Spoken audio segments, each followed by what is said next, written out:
The first 3 weeks of the eruption here in Hawaii, crazy things would happen in the middle of the night. A new fissure would open up and it would threaten a new neighborhood. Thousands of people were evacuated from their homes. I started the Hawaii Tracker Facebook group to help people understand what's going on and get their questions answered. Hey, how's it going? We're live. This is Fissure 20. We had hundreds of people all throughout the neighborhoods sending in videos, articles, and images. We spend a lot of time making sure the accurate information gets out. This is live. There's still lava moving. They weren't just sharing a story, they were helping their neighbor. If a family was being evacuated, my group would just jump in and help out. So it was huge. They were watching out for each other. Hello everybody, thank you for coming. Thank you for the support from everybody. As we go through this, we're growing closer together as a community. When tragedies like this strike, you really realize how much you need each other.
Aloha everyone, I am geologist Philip Ong, here with Mr. Dane DuPont of HawaiiTracker.com, bringing you guys another Hawaiian volcano update. Today we're covering both Kilauea and Mauna Loa on a new day. First time we're switching to our Thursday, June 3rd, 2021. And it's been quiet on both volcanoes, summary here. We'll cover the monitoring signals, we'll look at some of the comparisons of Kilauea.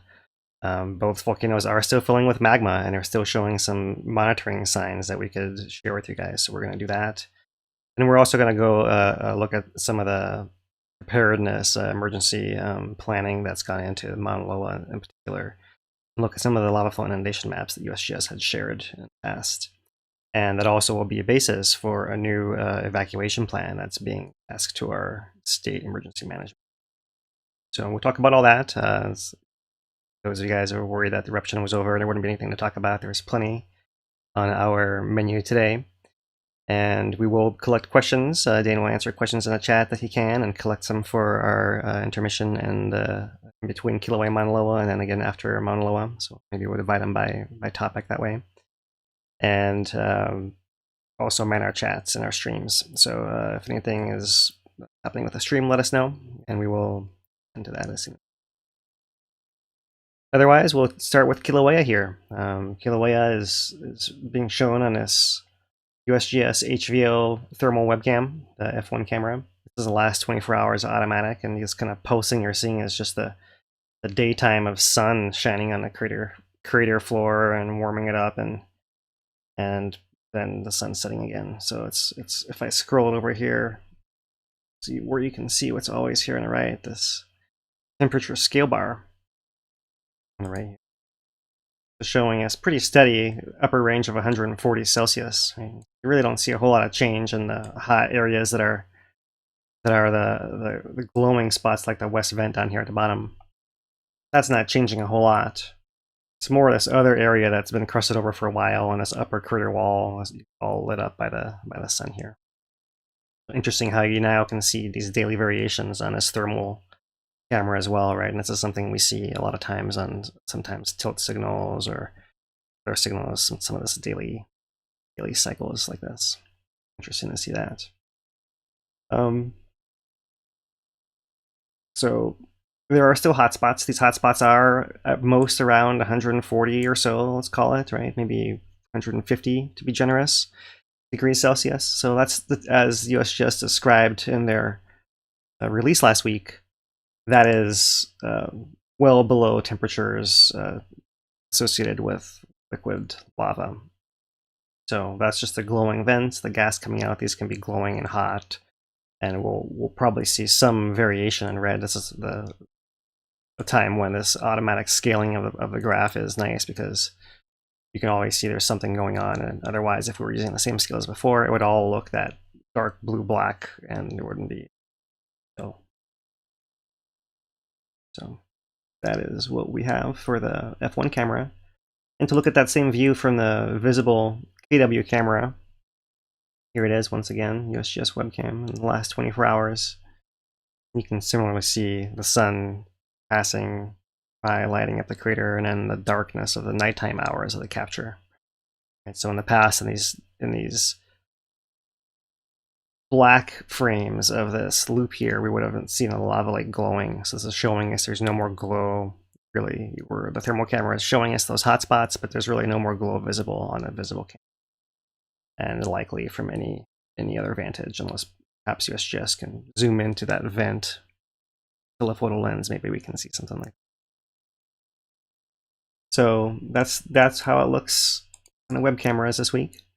There are a couple of new photographs. Here's one that's from May 28th, looking down at that west vent being down in this area over here, and this crusted over surface, which has been sagging. It's dropped down in order of 2 to 3 meters, 7 to 10 feet over the past week, these areas that used to be active. So we may see some future photographs with more of this slight pulling apart, and it's not exactly collapsing, but more of a sagging in there. There might possibly be some collapsing happening at some later point if you get enough sagging in one particular area over long enough. But no signs of that yet. So far, it's been moving slow at its typical geologic pace, although it does change quite a lot more than other places geologically. Here's June 2nd. Wider view of the crater, and pretty black in there, and you can really see the mineral deposits on these fumaroles, these gas vents, especially along this north wall. North being in that direction in this perspective here. So those are the photographs we have. Photographs from USGS here. They are now issuing updates weekly because we are down to alert level advisory color code yellow, aviation color code yellow. And that means once a week updates and on Tuesdays. So you may have seen our short video that recapped this update on as well. So in this update, there's a little bit more information. No longer erupting is the main tagline here. The most interesting thing to me was this gas reporting over here. I guess can't see that at all because it's small. But yeah, I can make it and still be able to read it for you guys here. Here it is, some of the observations. The most recent SO2 emission rates measured May 28th were 50 tons per day. SO2 rates are approaching levels associated with non-eruptive period from late 2018 to late 2020. at 30 to 35 tons per day, and are significantly lower than emission rates that averaged over 800 tons per day from mid-February to mid-April. Meters recorded slight oscillating inflation cycles over the past week with mild inflation. Seismicity stable overall, slightly increased earthquake counts and tremor still. And then down here they say completely solidified, minor subsidence in the order of 2 to 3 meters, 7 to 10 feet. And there you go, temperatures well below those associated with molten lava. This is the source of all that information. USGS HVO, as they've been doing a great job giving us information. So here's that So2 graph. Let me increase that one in size. This is showing us the last month across the bottom here and tons per day across the y-axis here, ranging from 0 to 350, 550, 350, 300, 250, 200, 150, 100, and 50. So you can still see here before we believe lava was coming in until maybe the 11th or 13th, somewhere in there, and then the lava like crusted over entirely somewhere around the 20th. So in those periods before then, we still have a measurement that's up here around 300, and then dropping down below 250, below 200, below 150 by the time we see the last lava on the surface on the 23rd. And since that time, we've had a measurement that's been around 100, maybe at around 120, below 50, around 50, and somewhere between 50 and 100, two or more of them. So this last bunch right in here is all less than 100 tons per day. And that's in that range, that background range, prior to the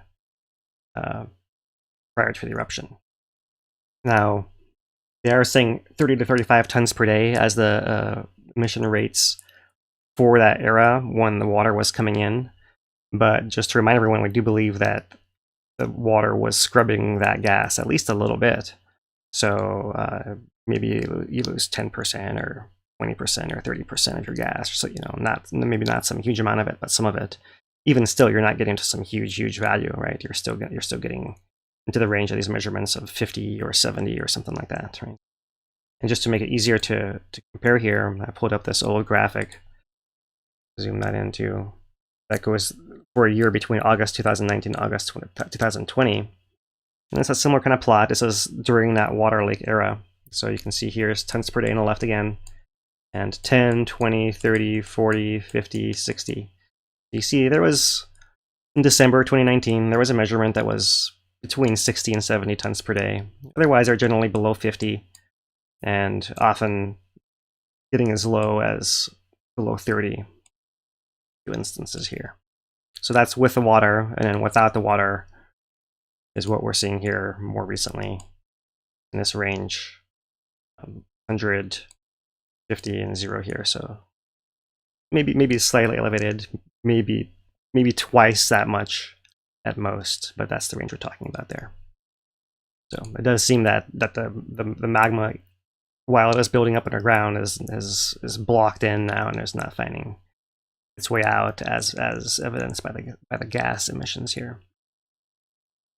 And accordingly, here's that plot of the lava lake depth that's now showing us essentially the crusting over process. We still had lava coming in here at the beginning of the graph about a month ago. This is probably our last update that will show that, before we start crusting it over and then injecting underneath the crust and overturning the crust, injecting it, and then from this point on, this particular measurement point where this laser rangefinder is pointed since late on the 13th has been steadily on a very slow subsidence contraction decline with these small little variations in here. And this is not clear what's going on here. We can look at that a little more closely. Here's the last week data. You can see these signal a little bit better in here. Not huge. We're talking about 5 centimeters between these hash marks here. So we're going down 5, maybe 10 centimeters. And maybe that's within a range of error of the instrument, and that's something to do with that daytime attenuation as well, and what it's shooting through is shooting through a lot of atmosphere to get there. So maybe that has had some effect, or maybe this is the actual natural cycle we see of degassing and venting that we have perhaps seen manifested in the tremor signals. So when we look at the tremor signals here, This is a summit the last 48 hours, and let me see what I can maybe make one of these slightly bigger for you guys here. You can see a little bit of a pattern looking at the bottom here. We have these longer splotches of ink with longer tails here. Is longer period earthquakes, and some of these just long fat lines like that. That's more of that those long period harmonic tremor that's elevated, probably due to some fluid movement, you know, probably something like that, like gas or magma underground or something like that. And then there are times in between where you don't really see a whole lot of that, right? And instead you see a lot of these short little up and down signals, which are more this little, I don't know, it's almost like a popping signature, right? So that might be where you have, when we had explosions, they had more of that kind of signal. So these are not explosions, but it could be something akin to gas bubbles popping or something a little bit different, right? So magma moving and then gas and adjusting and then magma moving in. And so you see another phase of this long period stuff over here, another phase of that popping over here. So that could be the true signal there. That's actually coming through, and it's just not quite clear. We'll have to wait for the real experts to tell us what these interesting patterns that we're associating here actually mean. So yeah, and you can see on here, this big fattest line, of course, will probably come up at some point. This big fattest line is that Loihi earthquake that we'll bring up a little bit later, 4.0, that happened. When was it? A day and a half ago or so. And you can see it across, and you can see some of these similar patterns, long period events visible on other stations at the summit as well, and not just the one. So that's reassuring to see as well, that those patterns are consistent across the board there. Similar thing here, mostly around the whole summit. On the East Rift, since we're looking at these, we're not really seeing nearly that same long period. If we do see earthquakes happening, there are a lot of earthquakes happening in the Upper East Rift especially, and in a summit region, but also on that south flank movement, including that big 4.2 we had last week. So there's a lot of that kind of stuff happening, not as much as a long period there. Just to make sure we go through, you know, you do see some earthquakes coming through here. Maybe Kupai Naha, there's something else going on here, but we have to make sure we're excluding other sources of noise like aircraft flying overhead or wind blowing on a station or whatever else. That's why we're trying to see signals that are consistent across multiple of these stations, and then interpret those patterns more so than what varies from station to station. Pihikau is a good example. Pihikau is, there's a quarry nearby. So Pihikau, you can really see the daytime hours of activity really spiking up as you have a lot of truck traffic driving through there. Activity. All right, slight tangent there and a tremor, but sticking with the seismic activity, here are the earthquakes. Looking at the past year in Kilauea, so you can see the level prior to our eruption. Looking back a year ago, we're somewhere around 300 earthquakes per week. So it was elevated. We knew things had been building up for a while that summer, and kind of flurrying in October, and then intrusion in early December, and then the eruption in late December. And since then, we've had fairly low levels, down here in the 1 to 200 earthquakes per week range, until just recently, maybe the second part of April there, where you see it seems to have maybe climbed up, and I don't know if you can believe that little wiggle right in there, but generally it's been climbing up. And that's something we can zoom in on a little more here. Next graph. So it's not nearly at the levels that we had before the eruption began. So as we look at the volcano pressurizing and filling, one question we'll get is how close is it? And it doesn't seem like it's nearly as close if you take that absolute measure as anything meaningful. Maybe the volcano is weaker than before and doesn't take the same threshold. You could argue that, of course, but it's not clear that's not clear really to see. So looking just at the past month here, you see a little bit of this increase. Not like it's going crazy where we need to worry about it popping open or anything, but it is increasing back towards the levels that we would see, and you know that's showing us that magma is still filling the volcano underground. what might it look like if we can animate it. Here is the Iris Earthquake browser. And if you guys can see, here's Kilauea Summit. Get it more zoomed in. I don't think the dots get any bigger. Display. But there's a summit caldera right there. The Upper East Rift. Right there. Connector. And Upper East Rift pool more or less in there. So you can see that there are earthquakes happening underneath the summit region in here. Here. And as well under this Upper East Rift connector. Also visible, if I can zoom out one frame here. Also, we see activity in the south flank, south of the East Rift Zone and south of the summit. Still active over there. That is a pattern animated. This is the last month here. And if we look at the automatic maps generated by the USGS, here's the past week. And you see a little bit of this pattern emerging as we've been starting to show you guys here. This Upper East Rift connector line right in there. Turn this pointer yellow so we can see it easier. So right in there, Upper East Rift connector that connects to the summit cluster right there. Summit in here. Sometimes you see the Southwest Rift connector, the seismic Southwest Rift in there, Upper East Rift connector here. And we don't see anything, maybe a little bit on a rift further over, but still all the south flank activity over here. These are now colored by depth.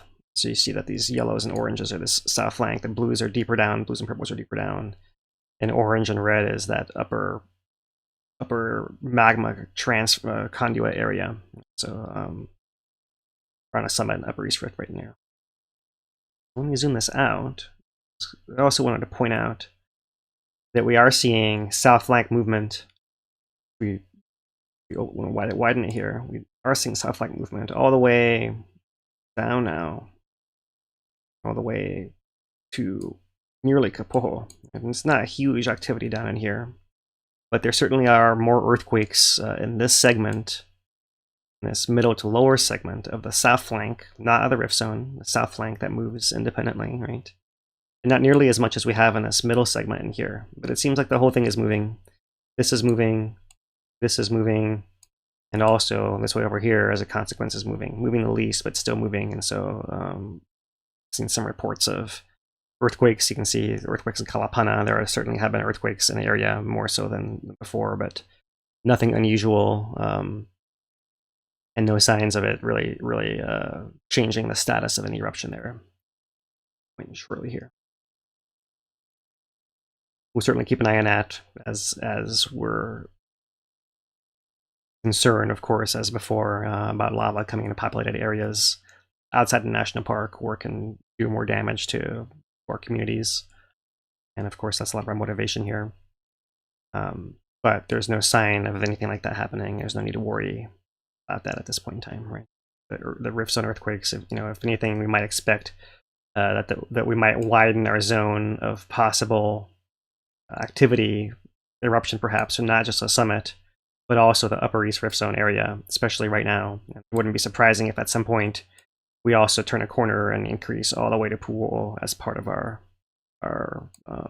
playing board. It's possible. That's not quite expressing itself quite yet there. So we're not, as we're saying, we're elevated, but not quite to the levels we've seen in the past. And this is the past month. So in the past month, you see a little bit more. You see that 4.2 down here. And you see a little bit of that southwest rift area over here. So it does look like it might be getting concerning. You start to look, that seems like a lot of earthquakes, a lot of dots on there. And we're plotting all the small ones with this automatic USGS, right? So what I also did is went back to before the eruption, and this is a little blurrier. But here is December 4th to 11th, 2020. This is not quite the week before the eruption. And you can see that pattern, and it's actually blurred everything. You can't really see anything back behind here. And you do see a lot more activity, even in that Upper East Rift connector, Upper East Rift. Getting my tongue caught there. An Upper East Rift connector here, both of those areas showing signs of activity. much more so in that Upper East Rift. Right? So that kind of maybe would have given us some indication that more likely it would have been somewhere in this area, right? And of course, we've always thought that within the caldera and the summit's the easiest spot, especially with that big deep hole. That proved to be true. And as how that big plug of cooling lava that's crusted on the sides changes the dynamic, we'll have to wait and see. It's not really clear exactly. But of course, you know, as the south flank keeps moving, we've seen, if I'm going to switch back here now to the last month, we've seen the south flank is still moving. So if you're making space in here, that allows perhaps to disperse the pressure more towards the south through that Upper East Rift connector. And, you know, there's some interesting weird things that have happened in the past. Southwest Rift coming into play has happened in the past, although that's rare for that to happen. Southwest Rift has come into play in the past. Southeast Rift. But one weird thing, which I'll just mention now, I won't dwell on it, but, you know, it's something that sometimes weird things do happen, is that we have our Southwest Rift that goes this way over here. Our Southeast Rift has this connector, and then it's bent over this way. And you actually have this zone in between, that's this quiet fault zone, that sometimes the magma is able to work its way in there somehow too. Might have some small eruptions somewhere in this zone in here, right? So when we say summit region and over here, it kind of implies some perimeter around there, right? Something like that. And this is just from buildup of magma in that same magma system. We don't think there's anything coming from depth that's been evident or at least expressed, reported by the USGS here. Hope that puts things in perspective there. It is really interesting to see such an active graph after, you know, 5 months of eruption and not a whole lot of anything going on. So now we're seeing that it didn't stop because the magma shut off. It's because of the vent dynamics itself. And so now that it's clogged up, it's likely to build up pressure until it breaks out somewhere else. And likely in the caldera is still your best bet, but also maybe expand the playing board a little bit more over here to the, especially because of all of this activity right in here. That's the interesting part. Okay, let's move on from and look at our current tilt, and something we'll also look at in context of the beginning of the eruption here. So looking at just the past 2 days, it doesn't look like anything dramatic really. We have to go back to the past week to really show a little bit more of this trend, upward trend that's going on here. And we look at our plot, our scale on the left, microradians 5 at the top to -4 to bottom. This is 10 microradians, 9 microradians top to bottom. So we're coming from -1.5 to +4 is about 5 microradians of inflation over the week, which is at the threshold of really being something you're paying attention to, right? It's not happening super fast. It's happening over a week. Still showing us magma is filling up and it's bulging the ground. Very, very, very minor amounts that we can detect with these highly sophisticated instruments here, these tilt meters, right? Microradians is our unit of measure. If we look at it over the past month here, maybe it's more obvious. Before, this is lava still coming out. Lava stops coming out around here. And from that point on, it's been an upward rise. And perhaps more recently, you could argue it's been going even faster. It's not really shooting up, but it's getting to the point where you start to wonder, well, could it just pop out of somewhere more locally out of that vent on a short term if it can build some pressure in there? And we'll look at that tilt a little bit more here, but to correlate the GPS, this is the GPS across the summit distance here. So this was a build up to the eruption. And you see how the slope of the graph of the distance that was spreading even faster and was getting at that pretty high rate over there. And then as eruption happened, it contracted back together. And this was a week of lava coming out without obstruction. This is when that first north vent got covered. And from that point on, we've been not let out enough lava. And it's been swelling and spreading the volcano apart. Sometimes at a fairly fast rate. This is all when lava's coming out. It's still rising fairly fast. Faster than this build up to the eruption, right? Not the precursors, but this build-up, long-term build-up. And that was closer to something that we decreased to in this arrow over here, April to May. But if I zoom in to the right, it's not quite clear here. We've certainly seemed to have increased from that era back to perhaps what we saw before. Not quite clear with some of this noise here, how steep that might be. But certainly, it seems like we're doing that at a faster rate here since the beginning of May, more or less. Another sign of that swelling happening underground, and notedly not quite the same steepness as prior to the eruption, but if it starts going steeper, then we'll know, okay, that might be our indication for when that actually happens. And we'll see, you know, I think, you know, to maybe make it interesting, I'll throw, you know, I can put it this way, right? This whole, most eruptions, if they're gonna resume, they do so usually within 3 months of it ending. So maybe if this was Vegas and it was a sports game, that might be our over-under, might be 3 months, right? So over or under 3 months, perhaps, this might be something to consider here as we look at our next few weeks of updates. How soon can this build up to pop again?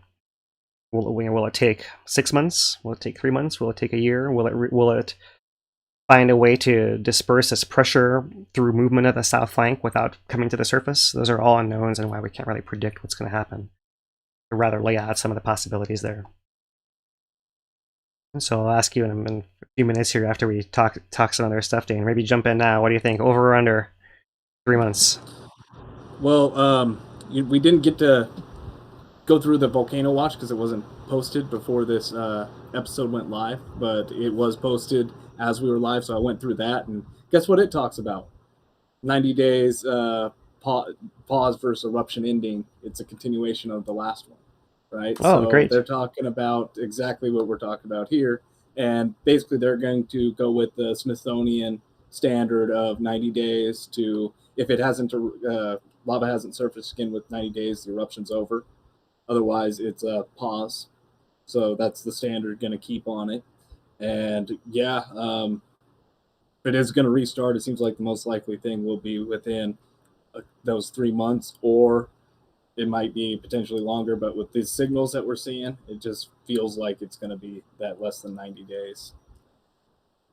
But yeah, that said, I did last week, I believe, say 6 months for the kind on that betting pool. So I don't know, somewhere between there.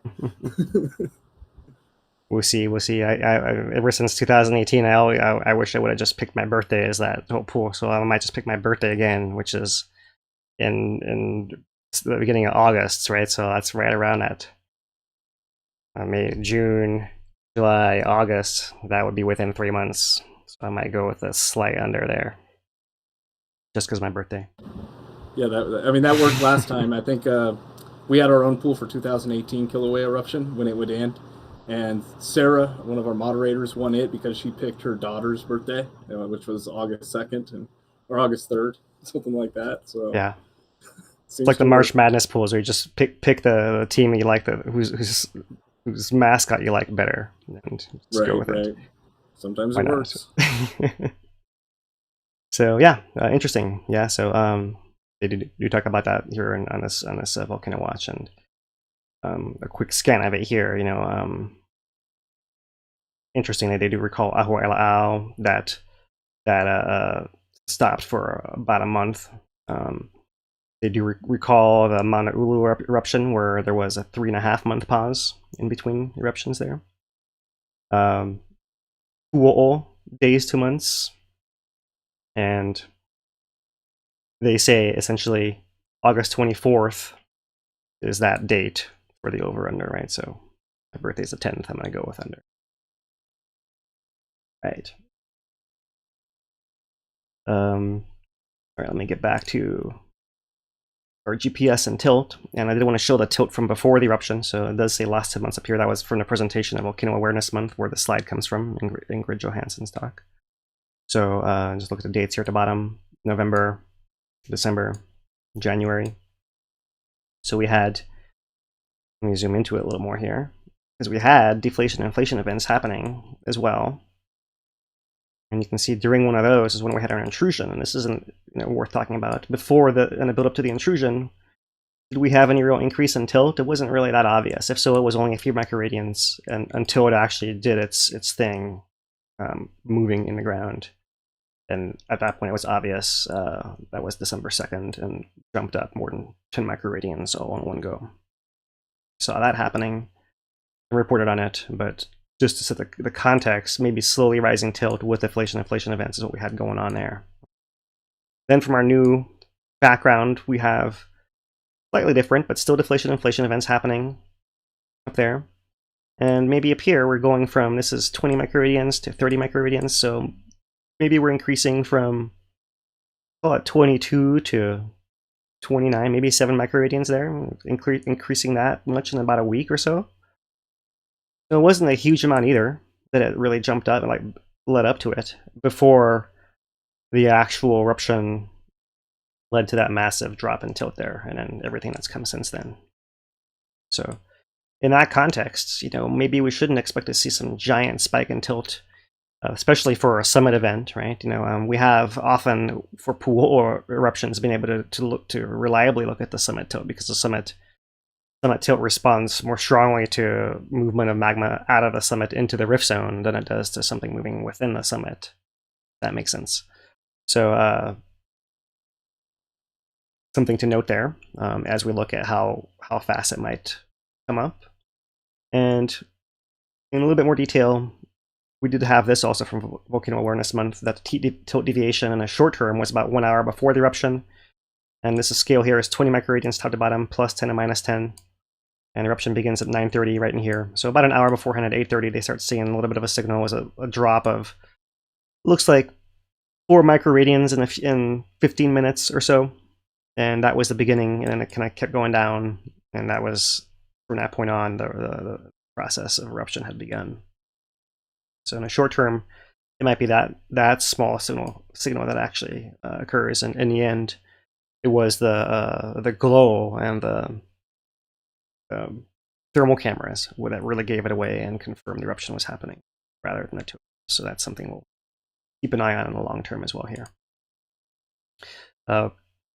More context, tilt from 1960 to 1980. You can see here that there are lots of these big drops due to eruptions, whether in rift zones or sometimes smaller ones from summit eruptions. Might be some of these ones over here. You see the overall pattern from essentially this early 60s era to close to 1970. This is a 1975 earthquake happening here. Drops it all down. But that whole era, you see it's a big upward trend. So even though you have eruptions happening, you just keep inflating again, or tilting upwards, and drop it down, and keep going up, keep going up, keep going up. The point being, having inflation between eruptions when you have era of magma coming to the volcano is not an unusual thing. It's not unheard of. And so our background can easily be magma coming into it and maybe not popping out. It's some other dynamic that really determines it. So just seeing the inflation by itself, just to, to add a little bit more detail there, is on its own not enough. That's to 1980. You can see a little bit more activity from 75 to the end of this graph here. You still have a lot of south flank activity and magma filling the deep rift and the rift zone area with a lot of that volume. So it gets a little funky in there as far as what that actually means. But to finish it off, here's a tilt from 1980 to 2020. In black is a ground tilt at the summit here. And you see that as a pool eruption began here, this is a pool eruption era that goes from here all the way to here. But for most of that early part of the eruption, the ground tilt was actually decreasing overall, as there was a net loss of magma from the volcano. And that changed in the early 2000s with a surge of magma to Kīlauea and Mauna Loa both. And then really that renewed surge coming in since the 2010s. We've been in an upward trend ever since then, right? Remember, this is with lava lake and lava coming out of pool all at the same time during this whole era. The ground tilt going down and going up again. More of a signal of that magma input into the volcano in the long term. So still an upward trend, magma is still coming in. We're not seeing this, so that's why we know it's going to be sooner or later before it gives somewhere. That's what volcanoes do. They erupt, and we want them to erupt in a caldera where it does it more often, and it's beneficial to our people and our economy, but not harmful and threatening to any of our communities as well. That's our ideal if any higher power is listening here. So we'll finish it off here on Kilauea with one last run through some of the statistics before we do some of the questions and do our Kilauea questions and say our thank yous and turn to Mauna Loa. But this was just released on May 28th as well. So you do see this final summit contour map for this first era with the statistics that are fairly similar to what we described before. We're still at 129 meters, 752 feet, 112 acres or 45 hectares.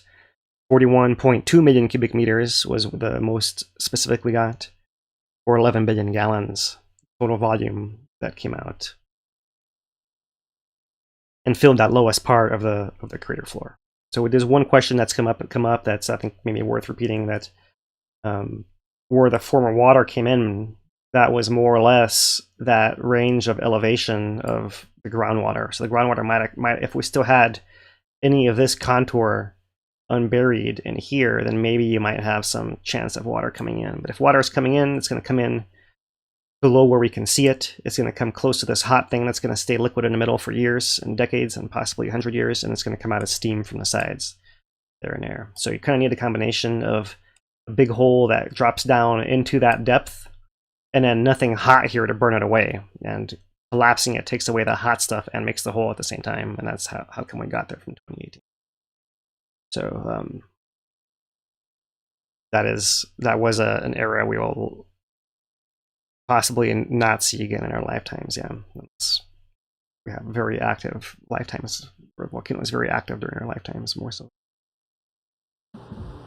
Right, it would take some kind of secondary large-scale collapse or something along those lines. Yeah, do it again, right? You know, and so it's a little hazy, the history between 1832 and 1843 and 1868, how many summit collapses and what sections there were. And I don't think there was water at the bottom of those.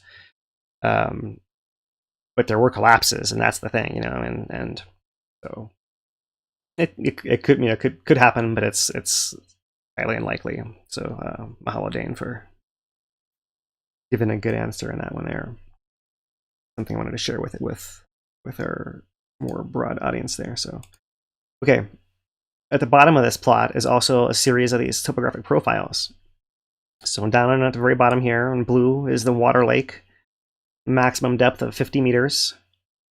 Might have been 52 or something like that. 164 feet, right in there. And in comparison, the depth of the lava lake that's filled in here and crusted over just recently. So that was quite a distance, but our original pre-collapse 2018 caldera floor is up here at the top. I just traced it in red, but it's this orangish color right in here. So that was a pretty big drop from that orange to the black. Our new baseline for the caldera, and then of course now with the red being the new bottom of it right there. So that's in cross section why the water wouldn't be visible, and also the scale of it for reference, right? You know, so we've maybe as far as vertical distance, we've come up not quite halfway to where we were before, but getting there. But if you look at the breadth of it, right, we only have to cover this small area up here, whereas to fill this upper part is a much broader, bigger area, such that the USGS is saying that the volume of magma that refilled 2020 to 2021, that 41.2 million cubic meters, refilled 5% of the collapsed volume from 2018. 5%. So there's a lot more room to go to get back to pre-2018. And we need another 20 of those to get there, to refill back to where it was before, and that's, you know, not even close to overflowing the caldera as is often the way people phrase that.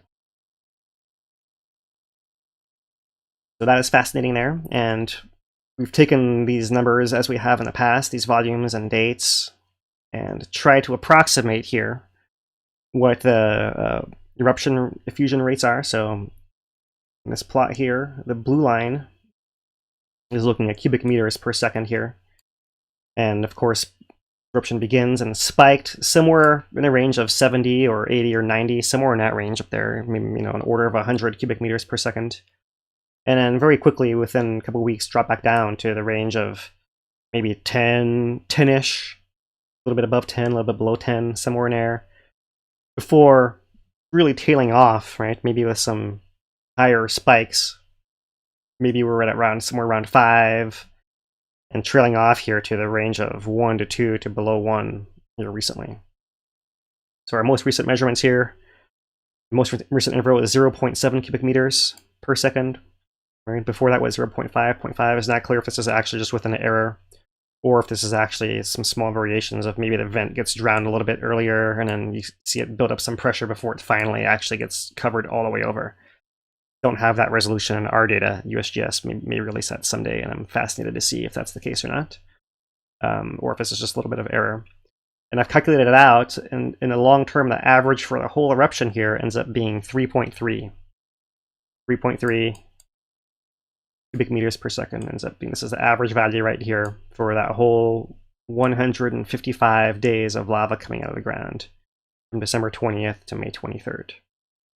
5 days.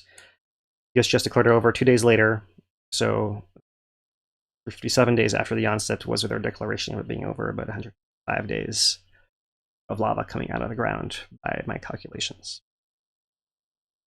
So that's the blue line right in here, and the total volume is red, the total area covered is yellow, so those two are fairly similar. They grow quickly at the beginning, but then they flatten out and plateau here towards the end, right? And this is similar to that depth that we saw, similar to that follows that same pattern as a depth plot we've seen. The green is the active area, and that by January 8th essentially started decreasing, crusting over back then, and that crusting over process is tailed off all the way until finally May 23rd is when it finally hits that bottom axis there. All right, and just to recap, finishing off here, back to this paper by Waj in 1981, Variations of Magma Discharge During Basaltic Eruptions here. Because we talked about this in the first few days of the eruption, I thought it'd be nice to close it off, bring it back around, and tie a bow on it here. These different possibilities of duration versus eruption rate, and we were wondering whether we were going to have, because we saw that quick outburst at the beginning, and we didn't know if it was going to drop off and stop, or tail off a little bit, or in the end, tail off a whole bunch. And of course, option C is what we got in the end, 5 months being one of the longer Kilauea summit eruptions on record. Not the longest, of course, because we've had active lava lakes for 10 years and other times like that, but of this style of eruption, one of the longer ones. So we have a listing here of historical eruption rates of Kilauea. So the years over here on the left. Time and days, our version for 2021, 155. Volume, ours was 41.2 million, and our effusion rate was 3.3. So if we scan anything similar, 1919 and 1920 was fairly similar, 221 days. Very similar volume at 40 million, but it was a little bit coming out a little bit less fast, 2.1 cubic meters per second for that one. So lasted a little bit longer at a slightly lower rate to get to the same volume, right? Well, let's ignore all these other ones that are less than 100 days. Our next candidate of similar is 52. This is one that USGS pointed to as a possible analog early on in eruption here. And that one is surprisingly similar, right? That one lasted 136 days, put out 42 million cubic meters, and put it out at 3.5 cubic meters per second. Extremely similar. So that might be one that we look at in a little more detail in the future as a comparison point here for 2020 to 21, because really it was within 20 days, within 1 million cubic meter, and within 0.2 cubic meters per second across the board. That might be our closest match, 1952. So let's keep scanning though. 67 and 68, we had a lava lake for 204 days at the summit. 71 million cubic meters coming out at 4.1. So it's coming out a little faster and for longer, and so it put out not quite twice, but a lot more volume because of that. So while this was one of the longer summit eruptions, it was certainly not the longest or even one of the top 3 longest. You can see that there's some other ones in here, right? So Maunaloa is on here at 867 or 875. can see interesting 2.1 cubic meters per second, the long term for that one. For Pu'u'o is kind of in that range as well, right? 2 to 4. So we're right in that same range of, that's no surprise there. And not a whole lot of other analogs. There's some other ones here, long dates, but different volume, similar output rate, or long duration, a much lower output volume and lower total volumes as well. So anyways, we fall pretty well within the range of historical values there. I know that's kind of hard to read, but hopefully my reading it to you was bearable there. And of course, I told you guys that maximum rate in an order of 100 cubic meters per second. Compared to Fissure 8, this is Ahu'aila'au's pulsations and surges. And over here on the left, bulk effusion rate. During pulsations, you see we were ranging up to 3,500 cubic meters per second. And maybe the bottom end, this floor, is somewhere in the hundreds, maybe close to 500 cubic meters per second. Right? And down here, the surges, and slightly lower range, 2,000 cubic meters per second, and down to a few hundreds as well. A few hundred to close to a couple of thousand bulk effusion rate for the surges, and even higher for the pulses for Ahu'aila'au in 2018. So it's not really fair to compare it. You know, it's not really at all the same thing, as 2018 was really a rare situation. And a little bit more about that here. You know, the pulsing. See that variation over time. Never really dipping below a couple hundred cubic meters per second there. All right, let's wrap up this last part of Kilauea here, this comparison. And I thought I would bring up, this pattern exists elsewhere in the world. This is Iceland volcanoes. This is Hekla 1970 and Askja in 1961. And the eruption rate on the left here, once again, you can see Askja gets up to 600. So, and then tails off very quickly, and in this case it was 7 days or so. Hekla is not really fair to compare anything to, but we will. Up to 7,500 cubic meters per second. And it dropped off pretty quickly to maybe a couple hundred cubic meters per second.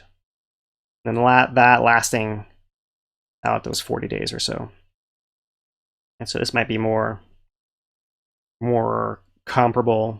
We want to start putting these big boys together, these big eruptions together. That's something more like 2018. Interesting that you see that same pattern as we saw here at the summit, Kilauea. So since I don't want to stop by talking about Iceland, let's bring it back to Kilauea here and just point out this paper from Anderson in 2019 that was modeling the whole collapse of the caldera.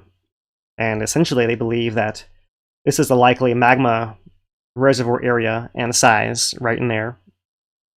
See, centered under that eastern part of the collapse pit of Halemaumau.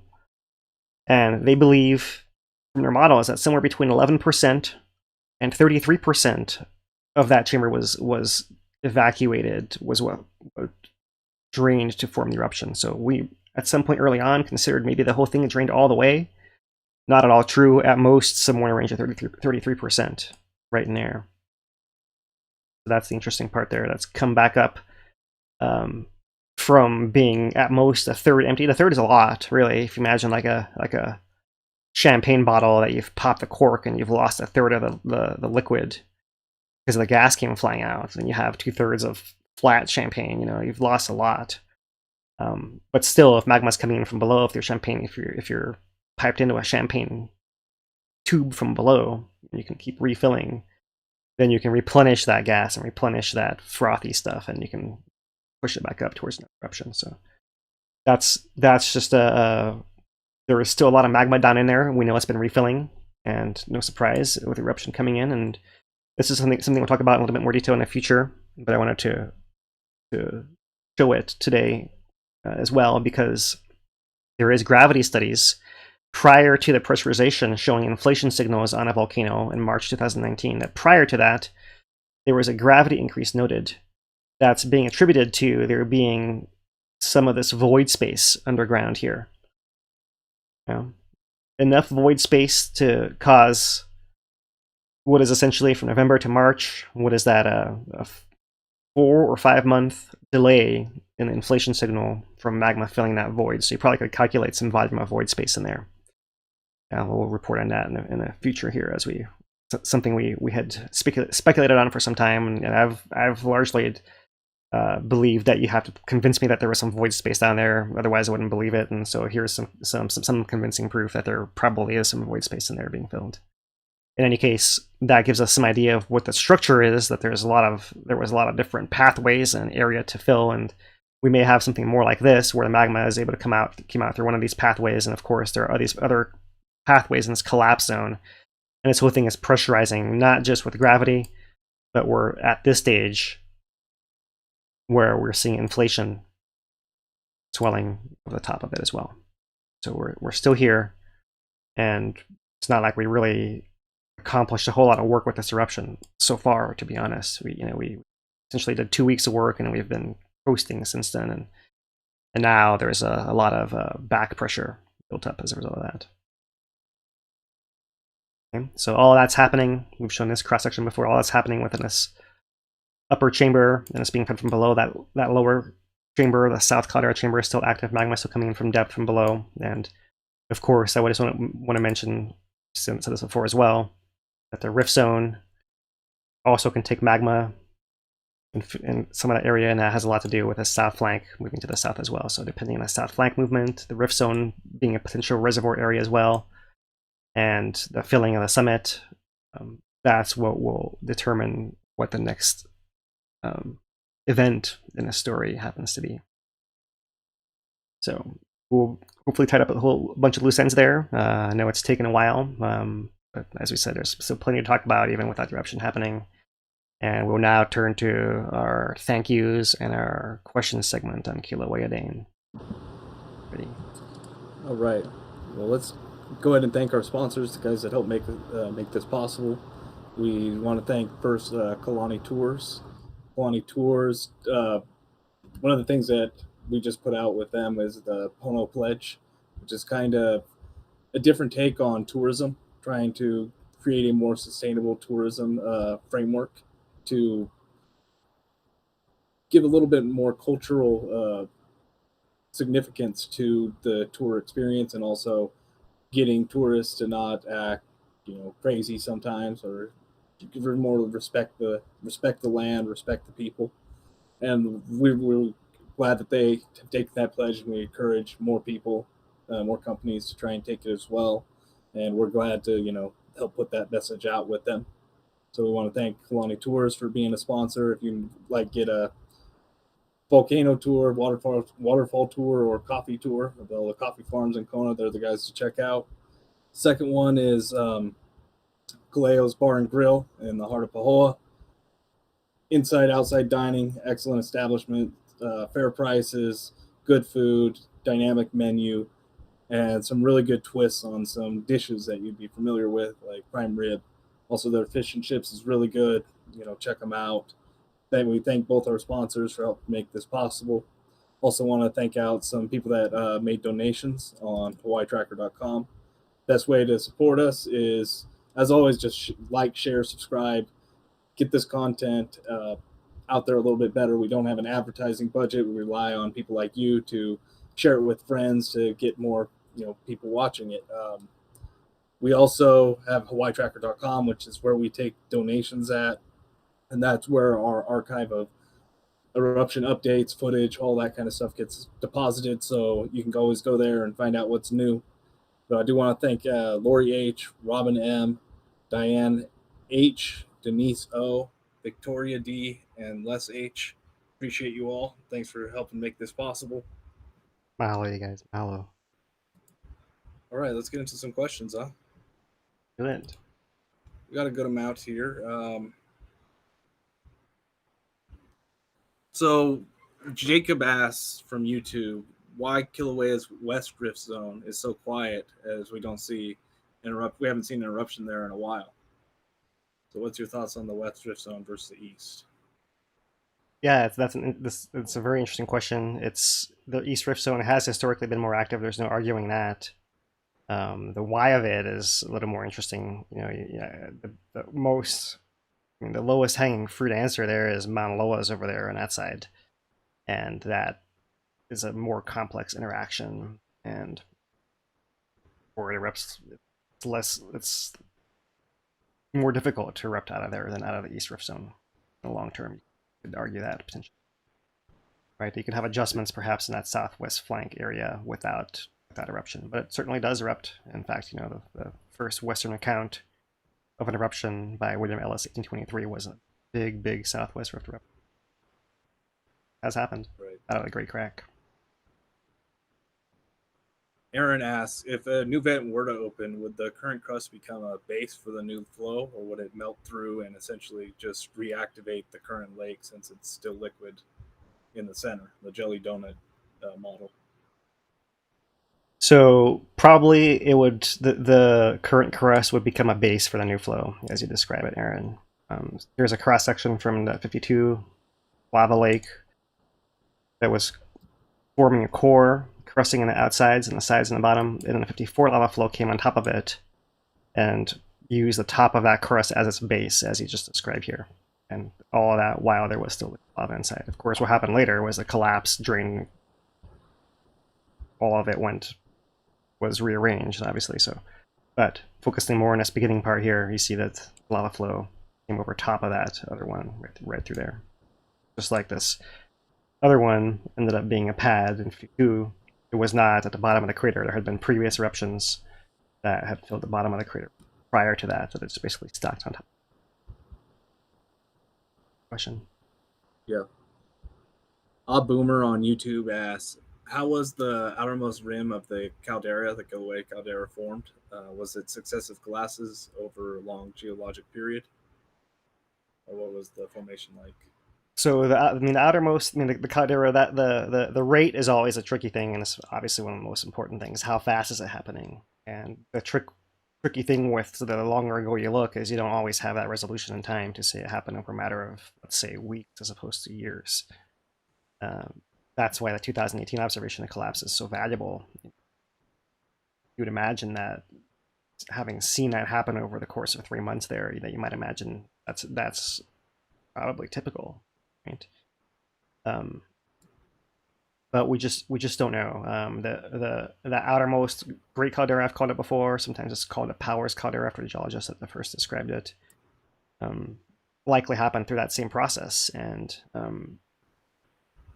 I think it probably has a lot to do with the south flank moving and big earthquakes in the south flank and allowing magma to drain from the summit down into the rift zone and having summit collapses from in that manner, right? So I would, if you were to speculate, you would say that it was that kind of event that south flank moved catastrophically. The 1600 collapse, that's about the time that we see all those explosions down in your neighborhood, Dane, Leilani, those big craters. The 1500 one, yeah. Yeah, those craters are more or less in those time, right? So imagine, if you have craters forming all the way down to Leilani, and water interacting with magma and causing explosions and new craters and holes in the ground, all along the whole chain of craters. That must be a pretty big south flank movement and caldera collapse going along with it as well, right? So that's kind of what a dwarf 2018. 2018 was actually kind of a small caldera collapse in hindsight, right? If you look at those earlier ones, they describe having 4 deep pits, and we just had one deep pit. That whole eastern part of that caldera Florida was untouched, essentially. Right. Small scale. Just think of how crazy that 1500 was. You look at some of these collapse pits or these pit craters that are in Leilani Estates. They're just mind-blowing holes that were formed. And you think of like what is Fissure 8. You look at there's multiple and much bigger cinder cones along that ridge line or along that rift zone. So it's before we have records, there was some crazy stuff going on. Yeah, it's an interesting point. Just the height of the cone that's left over might be slightly misleading because that's all about the nozzle, right? If you have a tall spray of lava like a poho, might leave a taller cone than Ahu Ela'au. It's about the volume of the hole. That's why the mapping is so important, to map everything that came from that source, and all together you add it up, and you're like, oh man, like even though it was a pretty small hole in the ground, it put out a lot of lava, or oh look, there's a giant pile of lava that didn't go very far. Not actually a whole lot of it. Some interesting details there. So, sorry, I lost the question. Okay, I've seen this question a couple times. We're going to transition just a little bit. The question is about the Loihi and the earthquakes yesterday, and your thoughts on those earthquakes. So, like, what do they mean? Is Loihi doing things? Yeah. So let me find that out. I had that put in here a little later, but question that one, it's kind of its own little segment. Let's do it now. Yeah. So okay, here's the earthquakes map. Current USGS earthquakes map of the island, and here's our Kilauea we've talked about. Mauna Loa is up here. We talked about that. We'll talk about that briefly. Here's a Pahala swarm down in here, which is still ongoing. And as far as thoughts on Pahala swarm ongoing, it's still mostly a mystery and not any cause for concern that we can tell. We haven't seen anything shallowing, any sign of anything like that. I think it just shows that the hot spot is putting out. I would say a higher flow, right? And we knew that already because of increases to both Kīlauea and Mauna Loa. But it seems like it's also straining that area at depth down in there. That's probably what's happening under Pahala, is my take, of course. And then down over here is our cluster of Loihi that Jennifer is referring to. So thanks for the question, Jennifer. Oh, what just happened here? It just took some of them off of my map. Maybe they were reviewed or something. Okay, 2.7, 2.9, 2.5. Get those back. What happened? Settings. Yeah, there we go. That was weird. All right, so yeah, there's the ones we're missing. So there's a 2.9, there's a 3.1, 2.9, 4.0 was right over there. So it is a little earthquake swarm at Loihi. We've seen these.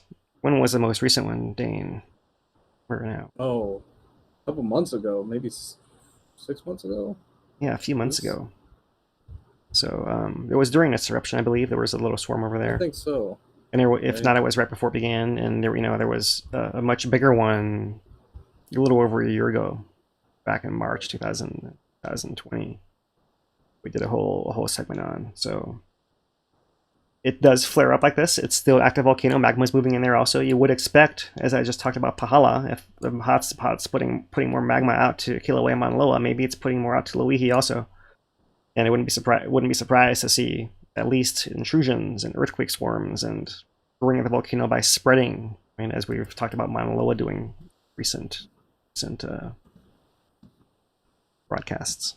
So I think that's basically what's happening there. It's even if Loihi does erupt, it's not anything to worry about that much. It's more of a novelty, and there's this is not nearly enough activity to convince anyone an eruption is coming. It's more that it's still alive. It's when you're listening for a pulse and you see, oh, it's got a pulse. There's the pulse. The blip came up.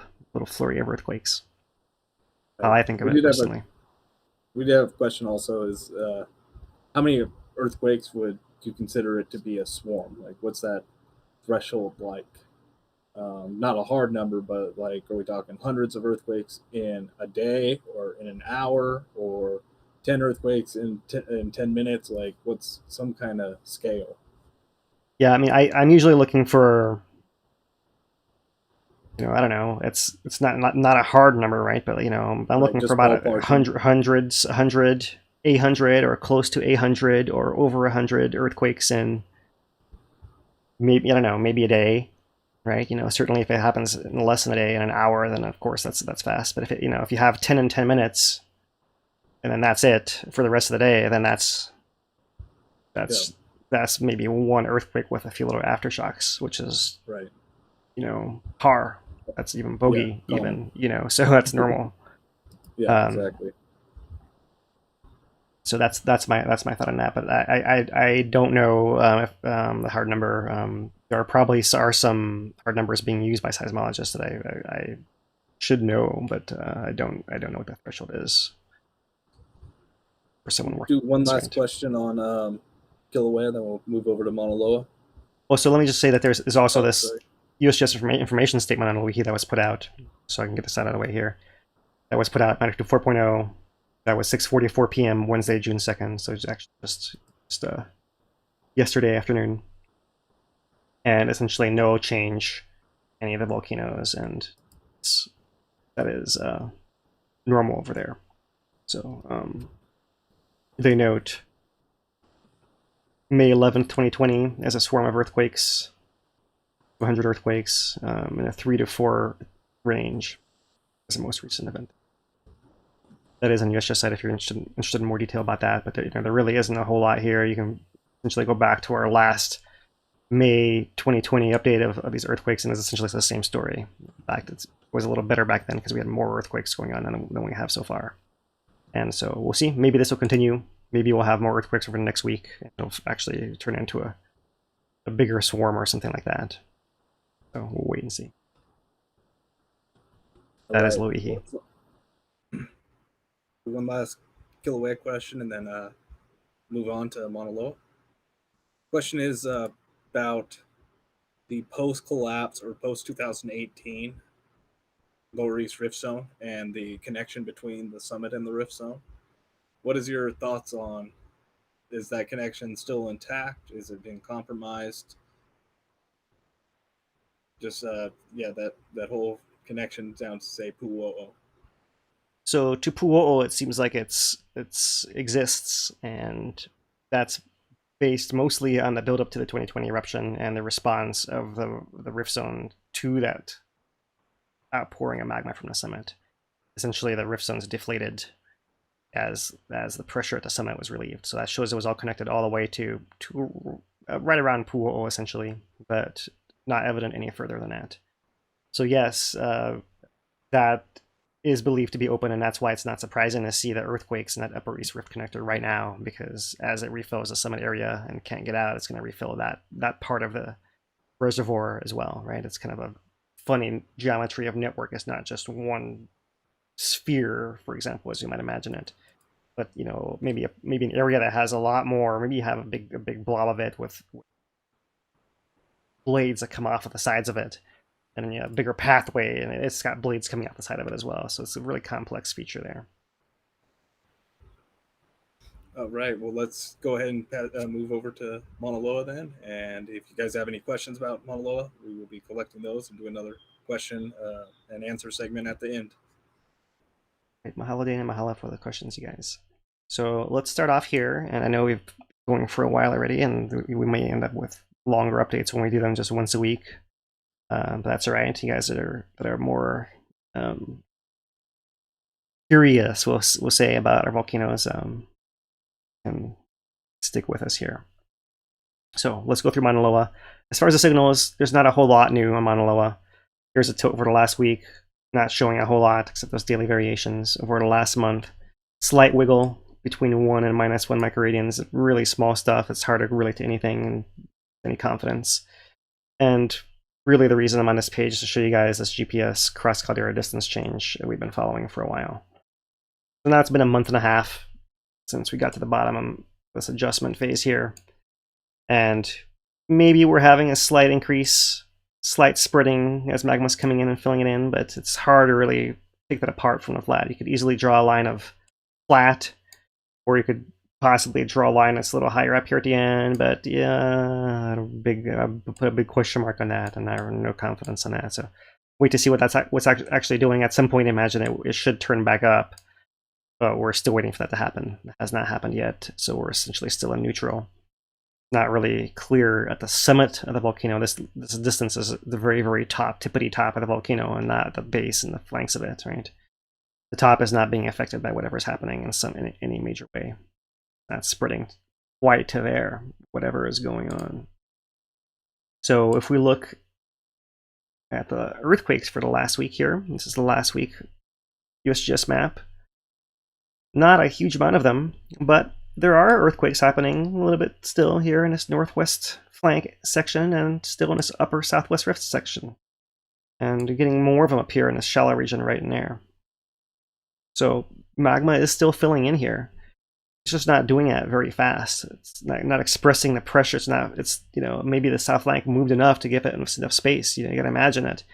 Even if it only moves, half an inch, let's say, but you have a blade of lava that's half-mile tall and like several miles long, that quarter of an inch or whatever can add up to a big volume over that entire distance. So it might take a while to essentially repressurize, and maybe you're seeing little signals of that happening with these earthquakes over here. So looking at the rates for the past year, you can see it's really been a big decline recently here, or really at low levels, with some of the lowest levels of the past year, approaching these low lulls before July and in November. So we're still waiting for it to ramp back up to see what might happen next there. And our Mauna Loa update for the week issued earlier today: 55 small magnitude earthquakes below magnitude 3 under the summit upper elevation flanks. So up a little bit from last week, which was really low, but still a lot lower, than what we were seeing a few weeks ago, a few months ago even.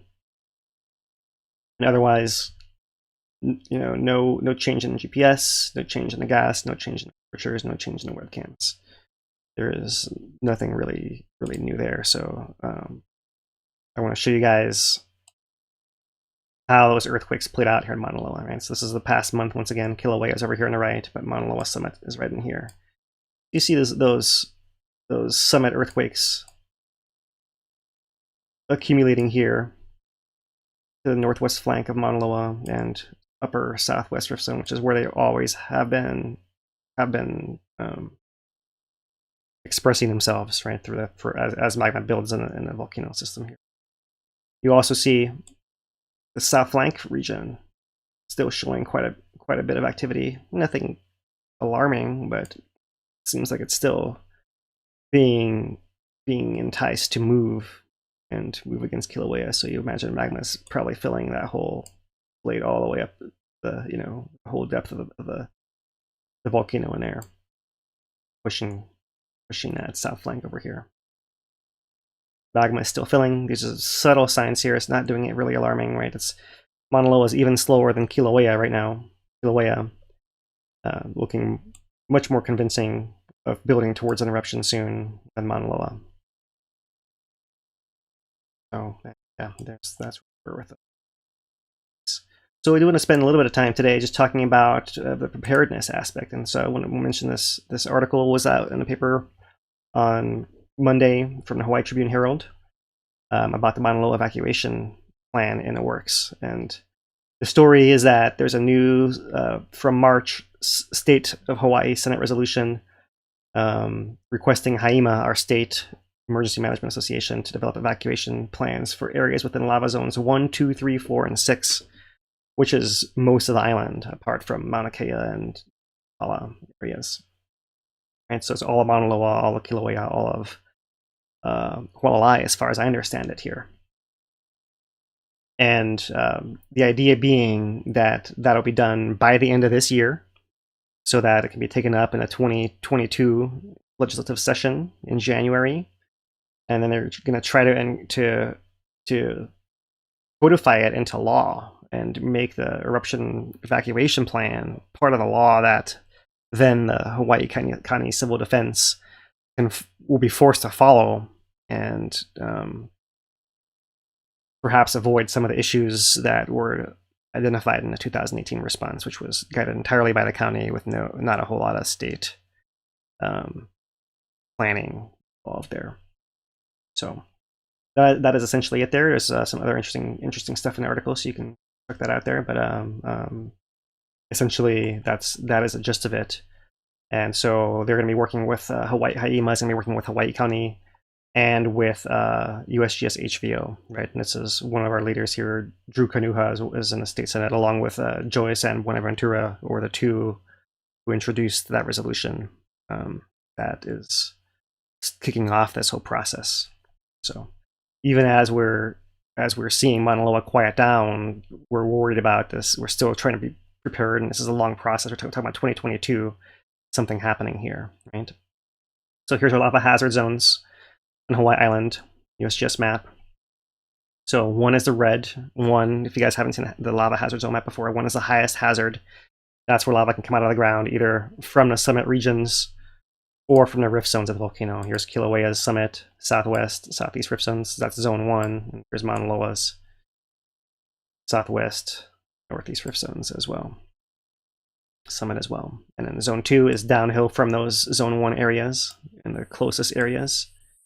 Zone 3 is beyond that, so you can see that Hilo is in zone 3. And zone 3 is what's thought to be quote unquote normal if you're looking at a planned big insurance company trying to insure you there. Of course, we can argue about that all day. In any case, you can see zone 4 is mostly Hawaii. There are zone 5 over here in a national park. No one lives there. No one needs to get evacuated from there. But there is a zone 6 over here and down over here in Nalahu as well. 1, 2, 3, 4, and 6 here are their lava hazard zones that we see. It's essentially all of that area right there. All of that needs to have evacuation plans in order. So, but we're not working from scratch. I do want to talk about the lava inundation maps here as our last part of our update today, and this is something that was originally put out by USGS HVO Frank Truesdale's group back in 2002 and updated in 2017. And so they actually have divided the hazard zones of Mauna Loa into sectors, into different inundation zones. And depending on which area, the lava would X either the summit region, this way, or this way, or this way, or that way, right? Or the rift zones, whether it's upper rift zone this way, or down here. Wherever the lava can leave this yellow area where it's still fair game and it's still pinballing around, and who knows which way it'll spill out. When it moves into one of these areas, then now you can actually focus your response on one sector of the volcano rather than the whole giant thing. And so that's the idea. One little bit of clarification on this map. The colors on this one don't matter like the last one did, right? This is just kind of the randomized colors to highlight that they're different sectors, right? For just easy on the eyes. Whereas the last one, the colors did matter, not here. Yeah, thanks for that, Dane. Yeah, absolutely. So yeah, that's the they've tried to group it by subdivisions. For example, here is Ocean View and Ranchos, all in the same bucket, so to speak. And see that segment of the rift zone that would directly affect them is right in there. And if it erupts slightly farther up, then it wouldn't actually go there. It would go down somewhere else, like it has in the past, like in 1950. Of course, if it's coming out of the rift zone, it could go down either to the southwest or to the southeast. And if it goes on both, it splits its effort in half, and it's less likely to get as far in either direction. But that's something that exists already here, right? So this is something that's a lot of work's been put into this by the USGS, and I won't go through all the methodology and bore you guys with all of that since we've been going on so long here already anyways. But I did want to say that this is something that they will be using and referencing that already exists. The purpose of this, in fact, being for emergency managers. So, quote, it's a general guide to assist emergency managers during eruption, to plan emergency response activities, and to identify communities and infrastructure at risk. So really you have this as what you're looking at is you're watching the eruption, you're seeing where lava breaks out of the rift zone or summit areas, and then once it goes into one of these sectors, now you can actually kick off a series of dominoes for HIEMA, for Hawaii County Civil Defense, for County of Hawaii and State of Hawaii, really, right? And also the USGS as far as where they can deploy resources to help the communities that might be affected there, right? And remembering that there's still a long distance. Just because lava comes into one of these areas doesn't mean it's guaranteed to go down there. But as residents of the island, what you could do is you can go and look at this map, and you can see which sector you are in, and then you'll know if lava's in this sector, that's when I have to worry. And if it's in some other sector, I don't have to worry, right? And it's not going to get everyone all at the same time. It's not even going to get the entire sector at one time. It's just going to go within one sector through some path within there, and it may cross boundaries a little bit, depending. Lava flows make their own topography. They change things as they go. You know, we've seen that when lava comes from steep areas or flat areas, it piles up and it branches out, and you have side branches, and all kinds of weird stuff can happen. So it's just essentially a guideline to help say, okay, well, if lava's in this bucket, here's whose evacuation plan we're going to activate. Just these guys, not all of Kona, but just these guys, right? But we're going to have plans ready for everybody, all across everywhere. And it's more about which one we activate at one point in time. That's where this is coming. And I thought sharing this might be useful for people to realize when this actually does happen someday, this is how it's going to go, right? The lava is going to be likely at the summit first, and we'll see if it actually leaves the area and then how long it lasts. And the rate is coming out are also important. But if it does leave the summit or upper rift zone areas, we'll activate this map and see, okay, here's the zones that we're going to start considering at risk. And then we'll look at some other factors like steepest descent lines, which are more detailed here. You know, for example, so here's a map of steepest descent lines across the whole island. And they look kind of like rivers, right? We've looked at this in the 2018 eruption down here in Puna, right? But this exists across the whole island. See all of the southwest rift zone over here, all mapped out. Northwest, everywhere it's all mapped out. So one individual lava flow, we actually can track it down one of these lines in particular, rather than saying it's going to be in this entire giant bucket. Right? We have more detail than that available to us here. Right? For example, you can see here, if lava's at the summit of Mauna Loa, it's likely to leave out the northeast. This is where the gap is, for example. One of the things I've said for a few years now about Mauna Loa is it's essentially a roulette table, right? Where you got to roll that green to get bad things to happen to civilization, really. You can land on black and red, and it goes off on the side slopes of Mauna Loa and doesn't disturb anything hardly. The Mauna Loa is that big. And these inundation zones are really good because they help segment that whole thing for you. Now, the one little deviation on that is Mauna Loa can always put up a very long line of fissures and blend in between two of them, right? It can set up on two different ones and then transfer down, maybe even skip a sector and erupting, start coming down into another sector. So if there was some big eruption eruption sequence start at the summit of Mauna Loa and then it starts transitioning down the rifts, we could easily get maybe 2, 3, 4 of those sectors potentially activated for some period of time, maybe activated shortly and then deactivated again in favor of it moving further down the rift, further up the rift, whatever the case may be. But it's a really good tool to use for something like civil defense and determining where they need to place attention and also how much time they have, because then you can start with these sectors being like this sector we have the sector going towards Hilo. Well, you got a lot of time before it reaches Hilo. If it were to go in that direction, maybe 100 days to get down there. If it's going though towards Ocean View or Mili'i, okay, now that's a different stop clock you need, because that might be a day before it reaches the ocean, or even a couple hours or several hours before it reaches the ocean. They can move that fast. So there's just but this is a really good starting point. This is one of the maps that we keep coming back to, and I've spent a decent amount of time looking at and trying to figure out the details and the nuance on.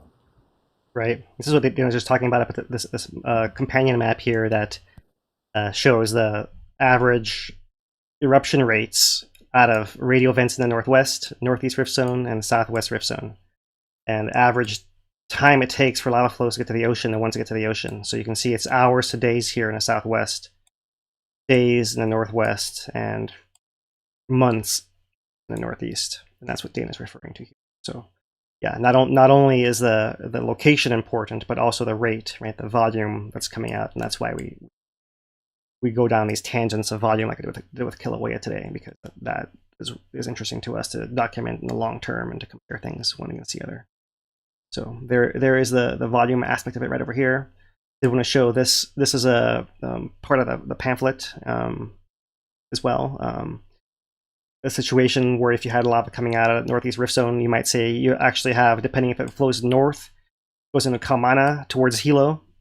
If it flows south, it goes down to Kapapala towards Volcano Village, and eventually it turns towards Ka'u into the national park. And so you can see that depending on what sector is on alert, you might end up having to consider two different parts of the island entirely, right? But you wouldn't have to worry about South Hilo, for example, in that situation. You wouldn't have to worry. That's something you could exclude in the airport or be fine. That's the kind of thing, right? And so you might hope it goes towards less people, but then again, it would get downhill faster in this direction, and it would likely stall. And that's the other thing, and that's why those rates and volumes are so important. Many lava flows, perhaps most lava flows, do not reach the ocean, do not reach the areas of habitation, stall on an upper slope somewhere. So it's like a roulette wheel that even after you get to the green, then you have to roll another die and, roll a 6 just to make it all the way to the coast where people were living by the coast. And that's when you get the full brunt on effect. But those people get it bad because it comes down, shooting down like a cannon, it's just like a giant slide down a steep mountainside there. Right, and some of those flow speeds have been estimated at 10 miles an hour at the leading distal tip, which is insane when you think of Fissure 8 in the 2018 eruption. The fastest that I think I recorded it going over the course of an hour was something like a half a mile an hour, which was at the time very fast. We're like, oh man, it's really cooking. Right? Compare that to Mauna Loa flows, that's nothing. It's going to be hard to outrun a Mauna Loa flow on some of those steep slopes. That's how quick it can get moving. Kilauea you don't have those issues with. Yeah, and of course it matters if it's channelized, and there's a lot of details and nuance in there. But yeah, definitely the volume of Mauna Loa flows in general is of the order of Ahu'aila'au and not of Halemaumau this past year. It's the big volumes coming out fast. So, all this is online. So I want to show this is the main USGS page, Publications Warehouse. Maybe Dane can drop the link in the chats for you guys there, if anyone's still interested in this. But there's a orientation pamphlet. There's the actual index sheet over here. And for example, we could go to any sector of the island, and let's give it a minute to load here because these maps do have a lot of detail if you can zoom into them. You can find where your own residence is and identify yourself within that sector. So I've just loaded up the first one here. Still loading here. Mauna Loa and Volcano Mountain View inundation zones. So you can see there that if it were to come out and say this zone, you can very, very clearly go down a road here and say, okay, this building, this part of this map is at risk and the other one is not. Right? So that's the use of it here. So I won't go through all the maps in detail, but that is one, for example, there. And maybe I'll show the ocean view one here as well. For detail to load up in a second.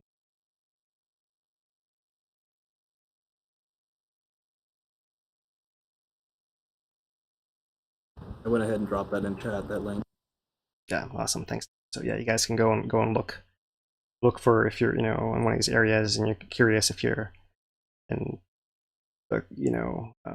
which actual inundation zone you're in, you can go and about that, right? So you can see some of these lines, just depends exactly where. Maunaloa or Puloa, just depends exactly where. So yeah, that is the inundation maps, and yeah, I think we did it slightly out of order, my original order there, but we've covered the inundation maps, and so that that would activate once the evacuation plans are ready. And then of course we use steepest descent lines, and then we'll combine that with the volumes coming out as well. And then all in all, you can then mitigate what's going to happen to one particular part of the island potentially. Right? So it's all an exercise at this point in time. We're just talking about preparedness. In the future, there's a float to summit. That's the process we'll go through. We'll pull out these maps. We'll say here's a sector that is potentially impacted, but we have to look at the steepest descent lines to find the exact paths. We'll look at the effusion rates and the slopes to determine the likelihood of it reaching populated areas as well. Duration of the eruption. So that is it for Mauna Loa, and the update today. We can take some Mauna Loa questions if we have any of those, or about any of the recent stuff here, and otherwise we'll wrap it up here before before we go too long and lose our entire. Right, we do have a couple questions here, not many. One that about what type of lava does come down Mauna Loa slopes, the A'a versus Pahoehoe, and in general, what are the dynamics around both the types? Right. So at some point, I will go into more detail on all this, but generally speaking, you get a lava with steeper slopes and higher volumes, and Mauna Loa offers both of those. And so many Mauna Loa lava flows are of that flow variety coming down the flanks. There definitely are Pahoehoe flows also, and depending on how long an eruption lasts, you can have two different phases, right? So the famous 1859 radial event of Mauna Loa that went northwest and forms the Naiho'omalo Bay, A Bay, in the resort area of North Kona. Right, there's Pahoehoe over there that reached the ocean, but there was an earlier A'a phase that got to the ocean in 8 days. And I want to say the Pahoehoe flow came in following afterwards, and it might have taken over 200 days to get to the ocean in that area. Ultimately, it did, and that's so it can vary. Is I suppose the answer and the dynamics there, right? And you know, if you think about the pattern of what we showed earlier today with Kilauea, how you might have a spike in eruption rate beginning and then it tails off, you're more likely to have those flows at the beginning where you have higher eruption rates, and then as the eruption rate tails off, you may switch to having a Pahoehoe flow, for example. That's something that can happen. Of course, if you have a lava lake at the summit and it's pooling lava, or you have a fountain that's dropping down lava and it's flowing in a flattish caldera, you might have more Pahoehoe as well. You do see Pahoehoe on the rim of Mokuave'oveo, Mauna Loa summit caldera. So at some point, you imagine there was some lava spilling over and sending Pahoehoe flows as well. And so there's a mix of both kinds, right? If anyone's ever driven up Mauna Loa Weather Observatory Road, you can drive by and you see this Pahoehoe all over the place. It really depends on the specifics, but you do see a lot more flows than on Kilauea, for example. Right. And I assume you also, I don't know actually, dude, on the Mauna Loa flows, do you have like where on Fissure 8 you had those overflow spots where it would create these flat pans of really foamy shell Pahoehoe that would just, crumble when you step on it? I'm sure that those are out there, right? Mauna Loa is a huge mountain, and especially if you go to some of those rift zone areas, I'm sure you find that kind of stuff. And yeah, I couldn't name you off the top of my head one good example of that right now, but I'm sure that they're out there, and I'm sure that there's people thinking, "Oh God, let's not talk about that. I've been there and cut myself bad or twisted my ankle." They exist for sure. Right.